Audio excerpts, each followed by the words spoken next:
The morning began with polished smiles, pressed clothes, and the familiar certainty that my younger brother would once again stand at the center of our family's pride. As relatives filled the house, my father lifted his voice with unmistakable satisfaction.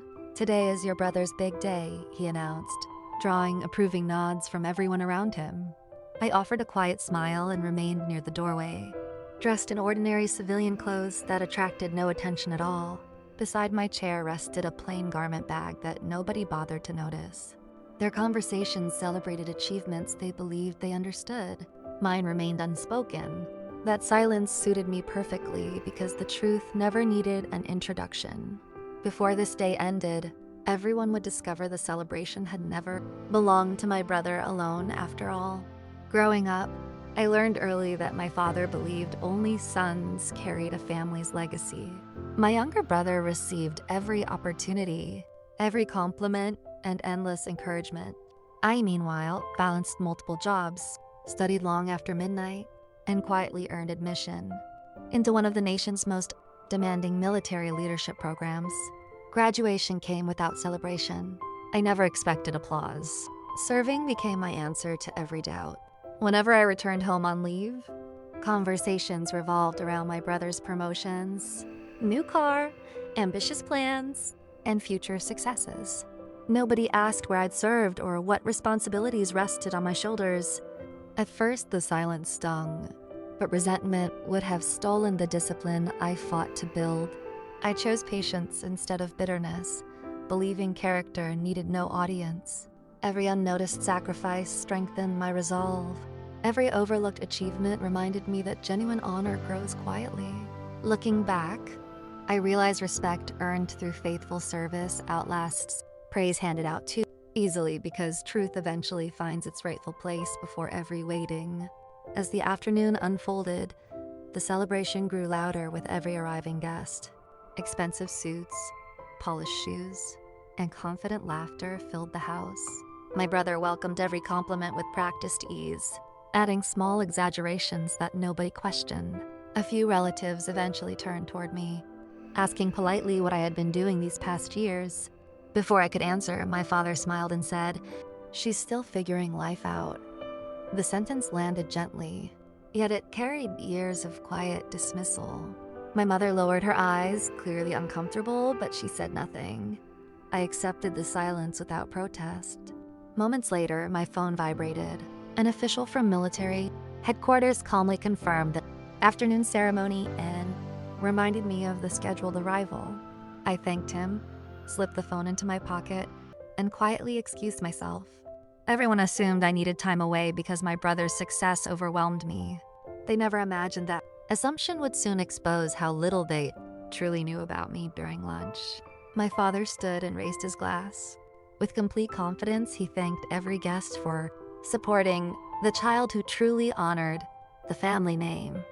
Then, he pointed proudly toward my brother. Applause filled the room, and smiles spread across familiar faces. I smiled too, but not because I believed his words. I already knew something none of them expected. Quiet truth was finally approaching. Moments later, an official military vehicle stopped outside the house. Conversation faded into uneasy silence. The front door opened, and several decorated officers walked inside with calm purpose. Their eyes moved across the gathering until they found me. One officer stepped forward and addressed me by rank. Every face changed at once. My father stared without speaking. My brother's confidence disappeared. I rose calmly and reached for the garment bag beside my chair.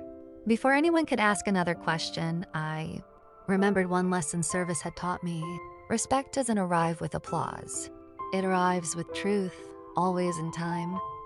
Without raising my voice, I asked to be excused and walked into the next room.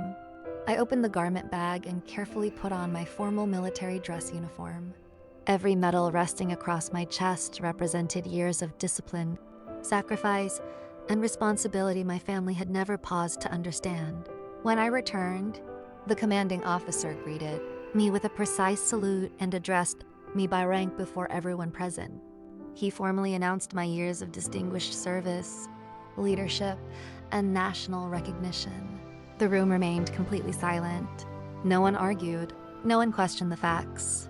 Truth required no defense because it stood proudly on its own. I watched my father's expression change from certainty to disbelief. For the first time, he looked at me without assumptions. The only question left unanswered was whether that realization had arrived. Too late for us. The commanding officer stepped forward and presented me with one of the service's highest honors for distinguished leadership and unwavering commitment. I accepted it with a steady salute, feeling gratitude rather than triumph. My brother lowered his head without a word. The relatives who had overlooked me stood frozen, suddenly aware of everything they had failed to see. My father remained silent. His eyes carried regret deeper than any apology could express. For the first time, he looked at me as his daughter instead of a disappointment. He finally understood that I had exceeded every expectation despite never being given the chance to prove myself. No one mocked him. No accusation was necessary. His own assumptions had become their own verdict. Then the room applauded. The sound was gentle, sincere, and completely different from before. Those quiet hands honored years of faithful service instead of empty praise. In that moment, respect replaced recognition. Truth overcame appearances, and my silence finally found its rightful voice forever. Later that evening, my father found me standing alone beneath the quiet sky. Tears filled his eyes before words ever reached his lips. He apologized without excuses, without pride, and without expecting forgiveness.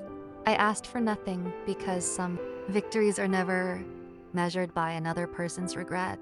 They are measured by truth finally being seen. I forgave him, not because he had earned that gift, but because bitterness would have diminished the honor I carried. The greatest uniform is never the one admired by strangers. It is the character shaped when nobody is watching. That day changed my family forever and quietly restored my place within it. If you love stories where karma always wins in the end, subscribe to Karma Effect.